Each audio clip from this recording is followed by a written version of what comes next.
I will now speak on behalf of the United States.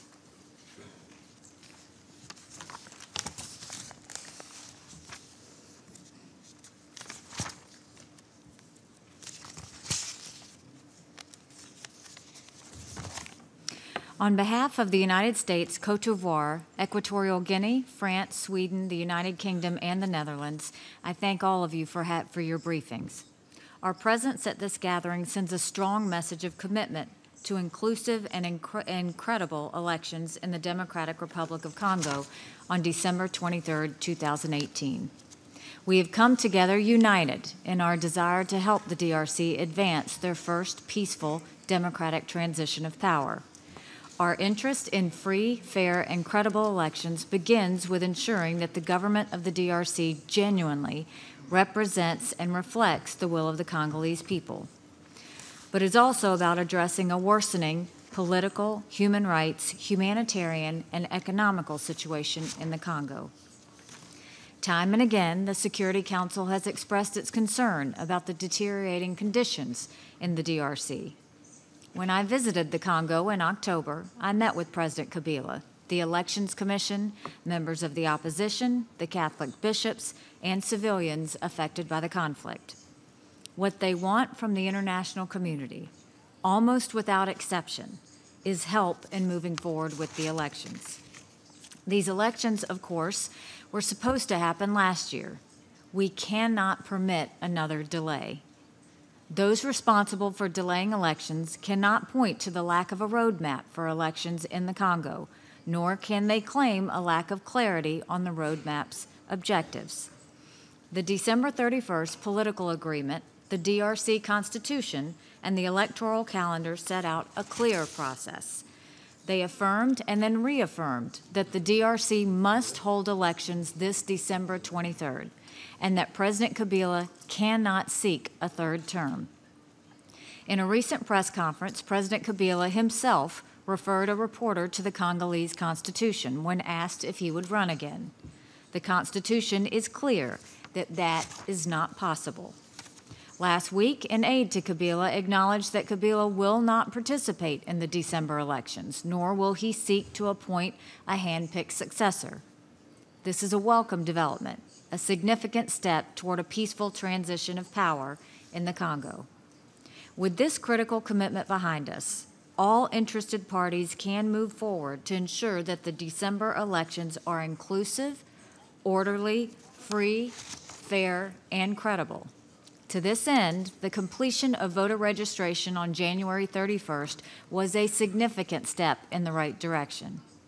It demonstrated the Congolese people's appetite for a vote, but there is still much to be done. Voter rolls must be scrubbed of deceased and fraudulent voters. Congolese living abroad must be registered to vote, and a register of candidates must be created. I ask that we all commit to working with the government of the DRC and all stakeholders to implement these steps. The technical aspects of the electoral process, however, are only one piece of the equation. Of even greater importance to stability in the DRC are the political benchmarks laid out in the December 31st agreement. The government must now work to release political prisoners, end politically motivated prosecutions, and guarantee the rights of peaceful assembly and freedom of expression.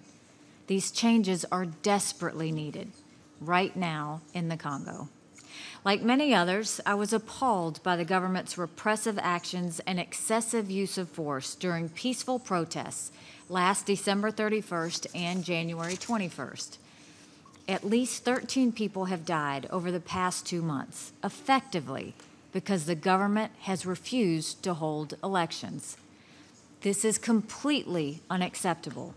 The use of excessive force against civilians who simply want a say in determining their future is against everything the United Nations is supposed to stand for. That is, quote, respect for human rights and for fundamental freedoms for all, without distinction. We are very pleased to have the president of DRC's Independent Election Commission here today. I hope that he has addressed the concerns about the election planning and that we all move forward constructively. We are deeply concerned by the Election Commission's insistence on using an electronic voting system that has never been used in the DRC. Our understanding is that the Commission has never even tested this electronic voting system in the DRC, but plans to deploy this technology for the first time on Election Day. It should go without saying that employing an unfamiliar technology for the first time during a crucial election is an enormous risk. It has the potential to seriously undermine the credibility of elections that so many have worked hard to see have happen. These elections must be held by paper ballots, so there is no question by the Congolese people about the results. The U.S. has no appetite to support an electronic voting system. I should note as well that we have continued concerns about attempts to politicize the Election Commission. We believe there is an urgent need for the National Assembly to allow the Union for Democracy and Social Progress Party to replace its representative on the Commission. The Security Council as well has its work cut out for it. As a council, we must use our tool, MONUSCO, to support elections. We must work to make MONUSCO responsive to the needs of the Congolese people and alter the mission when necessary to address the changing political landscape. But the UN and MONUSCO cannot go at it alone. Engagement by regional leaders is essential. We must all be serious about holding the DRC government accountable to its commitment to abide by the December 31st agreement, the Constitution, and the electoral calendar. We cannot be afraid to apply pressure on the government, on the Elections Commission, and on the opposition to ensure that the Congolese people achieve the peaceful and democratic transition of power that they deserve. As we continue this discussion today, I ask all my colleagues to consider what more can be done to ensure that all the parties abide by their commitments. What we do here today and in the months to come will help the Congo realize its aspirations for a democratic future. This is its right.